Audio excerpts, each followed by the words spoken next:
Selamat siang, perkenalkan, nama saya Jose Fernando. Saya kelas Sistem Informasi Bilingual 5B Angkatan 2018. Saya akan menjelaskan tentang analisis saya mengenai tugas akhir pengembangan sistem informasi pengelolaan keuangan berbasis web pada SMP IT Umi Abiyi dengan metode waterfall. Baiklah, saya akan menjelaskan. Baiklah, sebelum kita ke diagram WBS, saya akan menjelaskan pada bagian tujuan proyek. Yang pertama adalah membuat pengembangan sistem pengelolaan keuangan sekolah yang berbasis web secara sistematis, sehingga sistem informasi keterlambatan pembayaran yang dibuat benar-benar berguna dalam pengelolaan keuangan. Yang kedua, untuk memberikan informasi yang cepat dan akurat kepada bagian yang membutuhkannya. Yang ketiga, mendukung rencana pemanfaatan fasilitas yang tersedia dengan membuat sistem pengelolaan keuangan sekolah. Yang keempat, membantu mempermudah bagian keuangan membuat laporan keuangan.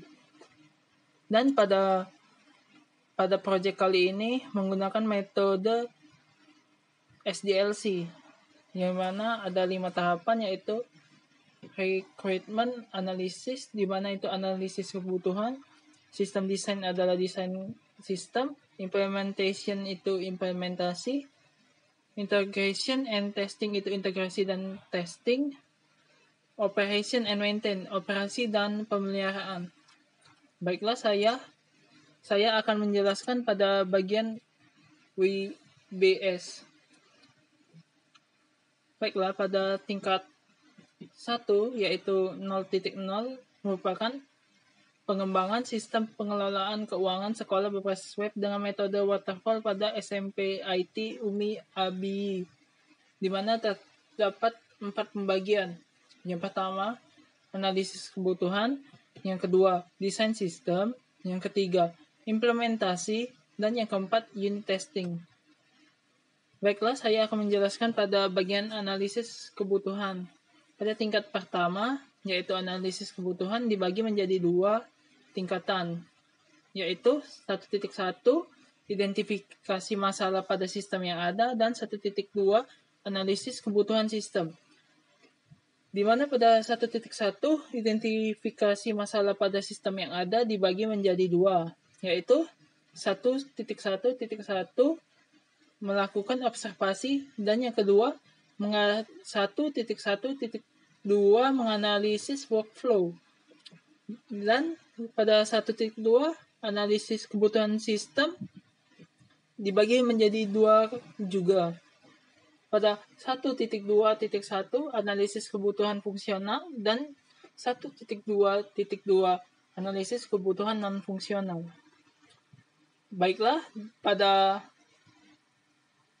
bagian analis identifikasi masalah tadi ada melakukan observasi, dan pada observasi dibagi menjadi 2 kembali, yaitu 1.1.1.1 melakukan observasi langsung ke SMP IT tersebut, dan 1.1.1.2 melakukan dokumentasi hasil observasi. Pada 1.1.1.2 terdapat turunannya lagi, yaitu 1.1.1.2.1, di mana itu adalah dokumentasi flow map business process. Dan pada analisis workflow 1.1.2 ada 3 pembagian, yaitu 1.1.2.1 melihat workflow sistem yang ada, 1.1.2.2 melihat prosedur workflow yang berjalan, 1.1.2.3 itu adalah analisis kekurangan pada workflow yang berjalan. 2.0 desain sistem. Desain sistem dibagi menjadi 4 bagian, di mana pada 2.1 yaitu mengumpulkan data untuk membuat desain sistem. Yang pada 2.2 yaitu desain use case diagramnya. Yang ke 2.3 yaitu desain unified model language, yaitu UML. Yang keempat itu 2.4.1 desain interface, di mana pada setiap tingkat 2 tadi terdapat pembagiannya lagi. Pada 2.1.1 dengan mempelajari dokumen hasil analisis kebutuhan. Pada use case diagram tadi dibagi lagi jadi 2.2.1 yaitu membuat rancangan logika fungsi-fungsi sistemnya. Yang ketiga adalah desain UML yang dibagi menjadi 4, yaitu desain activity diagram pada 2.3.1. Yang kedua 2.3.2 itu desain sequence diagram, dan 2.3.3 itu desain class diagram. Pada 2.3.4 itu desain hierarchy chart, yang dimana diturunkan lagi pada 2.3.1.1 yaitu membuat rancangan logika aktivitas di dalam sistem. Yang kedua 2.3.2.1 itu membuat rancangan logika interaksi antar objeknya, yaitu, dan turunan 2.3.3 itu yaitu 2.3.3.1 dengan membuat rancangan struktur kelasnya. Dan turunan 2.3.4 desain hierarchy chartnya adalah 2.3.4.1 dengan membuat rancangan proses transaksinya. Dan pada tahap implementasi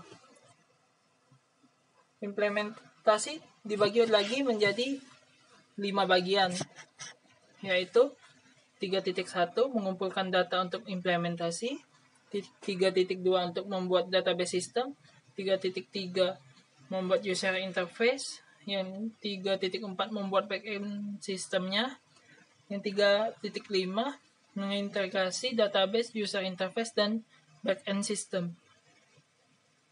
Dan dari masing-masing pada 3.1 terdapat turunannya, yaitu 3.1.1 dengan mempelajari dokumentasi pada tahap desain sistem, 3.2 turunannya membuat coding database system, 3.3 dengan membuat coding user interface, 3.4 dengan membuat backend system, yang turunannya 3.4.1 dengan membuat codingnya. Pada 3.5 yaitu mengintegrasi user interface. Pada 4.0 yaitu unit testing pada tingkat 1-nya, pada tingkat 2-nya itu turunannya 4.1 yaitu melakukan pengujian dengan black box. Yang turunannya kembali yaitu 4.1.1 yaitu mencari fungsi-fungsi yang berhasil dan gagal. Presentasi analisis saya, apabila ada salah-salah kata saya mohon maaf. Atas perhatiannya saya ucapkan terima kasih.